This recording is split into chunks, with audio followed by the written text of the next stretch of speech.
Okay, resisted motion, when something is travelling vertically, then we're going to go downwards with a resistant motion of mkv squared. Okay, so when it's going down, plus is down and minus is going back up. And when we drop it, so usually the velocity is 0, x is 0, and time is 0. So the weight mg will still be going down and it will be a positive force. The resisted force, which is mkv squared, will be acting against the motion, so it will be negative. So the sum of the forces would be minus mkv squared minus plus mg. And the mass times acceleration equals the sum of all the forces. So therefore the m will also cancel out. And we end up with the acceleration equaling g minus kv squared. Okay, so if the acceleration is g minus kv squared, just fix that up a little. So the acceleration equals g minus kv squared. Then if we want to get v in terms of t, we need to make the acceleration dv onto t. So then it brings the t into it and bring the v down here. So you get 1 over g minus kv squared dv equals 1 dt. Now, I'm integrating this. I might do it with the plus c this time. So we've got to be able to integrate this part here. Now, it's not a log because I can't create the derivative. It's not a tan the minus 1 because it has a minus in the middle. And if you look at it, it's basically of this form, a squared minus bx squared. Okay, so when we're looking at this then, we need to be able to split that because it is a partial fraction. So it's a plus bx. Okay, now if you look at that, let's just look at when you find a common denominator, what does that actually give you? So it gives you a plus bx, a minus bx, so you get a minus bx times a plus bx, and they cancel and you get 2a on top. So it basically will equal this number, but we don't want the 2a there. There's an extra 2a on top, so you have to divide by 1 on 2a. So when you're doing this one here, you can see that a would be root g and b would be root k. So if you did 1 on 2 root g, okay, and then it's going to be 1 on, now, so it's going to be 1 on root g minus root bx, root kx plus 1 on root g plus root kx dx, except we don't have x, we have z, we have, v, don't we? V. I don't know where I got z from in my head then. Okay, so we have v. Because if we're basing it on here, g minus kv squared would be root g minus root kb times root g plus root kv. Okay, so when we look at that, then that's root g.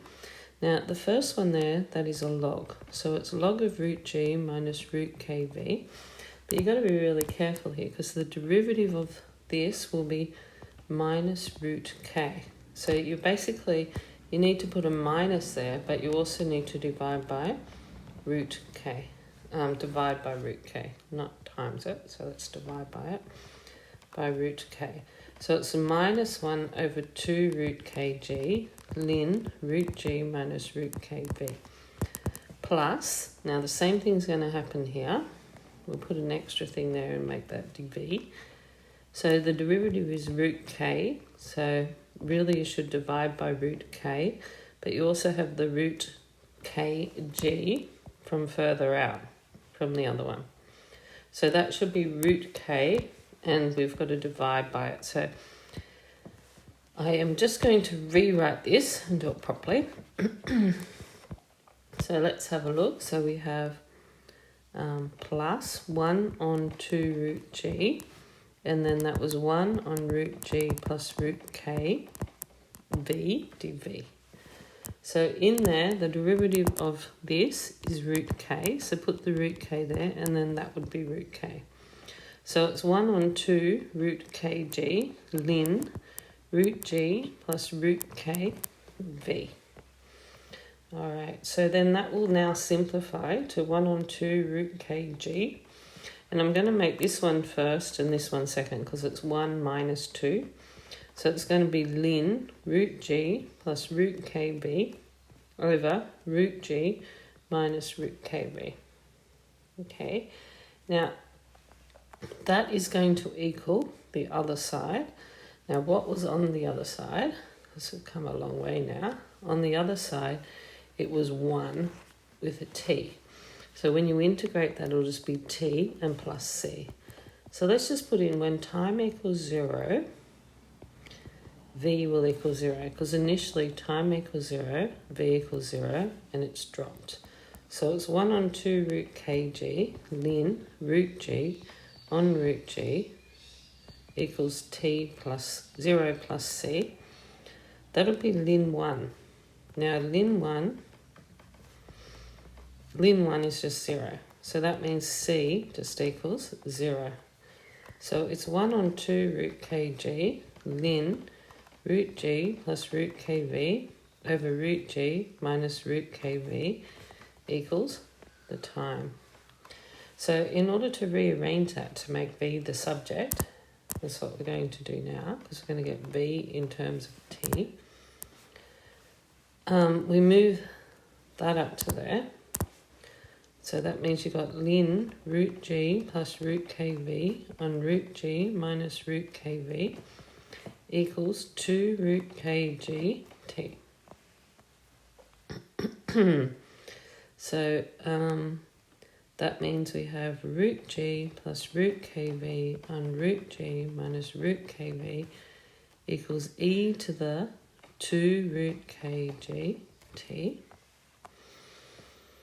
And move this up here. So you go root g plus root kv equals e to root kg t times root g minus root kv. Okay, so it's root g plus root kv equals e to root kg t root g minus root kv e to root kg t. Bring the v to that side and the g to that side. So you get root kv plus root kv e to the root kg t equals e to the root kg t minus root g. And this also has, wait a minute, when I expanded that was good. That should have a root g on it. So it's v, root k is 1 plus e to the root kg t equals root g e to the root kg t minus 1. Okay. So move that to there. V is root g on root k times e to the root kg t minus 1 on e to the root kg t plus 1. So if we divide the top and the bottom by e to root kg t, that's root k. You could also just divide the top and the bottom there by e to the 2 root kg t, because if you do it to the top and the bottom, you're not going to change it. But what actually happens is then you get a 1 here, because it'll cancel out for those two, and minus 1, and this will be to a negative indice. So that helps, that's why I like it in this form, because if time goes to infinity, the terminal velocity, which is the maximum possible velocity or reach, will be 1 minus 0 and 1 plus 0, because as time goes to infinity, e to a negative function will go towards 0 because it's 1 over e to the f of x. The bottom gets really, really big, so 1 over that will get really small. So that means the terminal velocity will be root g over k. And the other way to get that is when you make the acceleration equal to 0. The acceleration was equal to g minus kv squared. And see, when that's 0, g equals kv squared, you'll end up with exactly the same result, just in another way. So the terminal velocity here, so would be root g on k. So you're getting the same thing. So the other part of this question was to get x in terms of v. So if you say that equals minus g minus kv squared, it's going down, the same acceleration. But if I want to get it with x, then I have to replace the acceleration with v. dv on dx is g minus kv squared. Then bring the v over here, so you get v minus kv squared dv equals g, equals 1, because the g went, dx. Okay, so when you're integrating this, basically the derivative of what's on the bottom can be created. It's minus 2k, so you divide by minus 2k, so it's minus 1 on 2k ln g minus kv squared equals x, and I'm going to do it with the plus c instead of doing it between the two boundaries. Okay, so when x equals 0, v equals 0, so minus 1 on 2k ln g equals 0 plus c, so c is minus 1 on 2k ln g. So that's minus 1 on 2k ln g minus kv squared equals x minus 1 on 2k ln g. Bring that to the other side, and you get 1 on 2k ln g minus 1 on 2k ln g minus kv squared equals x. So that means x is 1 on 2k ln g over g minus kv squared, which is as required.